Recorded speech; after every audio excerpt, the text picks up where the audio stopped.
বিয়ের পূর্বে ছেলেদের সাথে সম্পর্কে যুক্ত থাকা বোন আমার, জানা ব্যভিচারে লিপ্ত থাকা বোন আমার, মোবাইলে কম্পিউটারে নিজের উলঙ্গ ছবি প্রচার করা ভাই এবং বোন আমার, নিজেকে তো তুমি অমুসলিম বলে দাবি করো না, নিজেকে তো তুমি বেঈমান বলে মনে করো না, তোমাকেই তোমার রব বলছে ইয়া আইয়ুহাল্লাযীনা আমানু, হে তোমরা যারা ঈমান এনেছো নিজেকে মুসলিম মনে করো। তো যার উপরে তুমি ঈমান এনেছো, যার দেওয়া নিঃশ্বাসে তুমি জীবিত আছো, যার দেওয়া হায়াতে তুমি এই দুনিয়াতে গর্ব করে দাম্ভিকতার সাথে, তিনি তোমাকে বলছেন ইত্তাকুল্লাহ, ওনাকে ভয় করো, আল্লাহকে ভয় করো।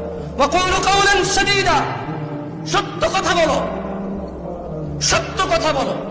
ইউসলিহ লাকুম আ'মালাকুম, তুমি ঈমান আনার পর যদি আল্লাহকে ভয় করো এবং তুমি আল্লাহকে ভয় করো, যদি সত্য কথা বলো, ইউসলিহ লাকুম আ'মালাকুম, তিনি তোমার কৃতকর্মকে শুধরে দেবে। সুবহান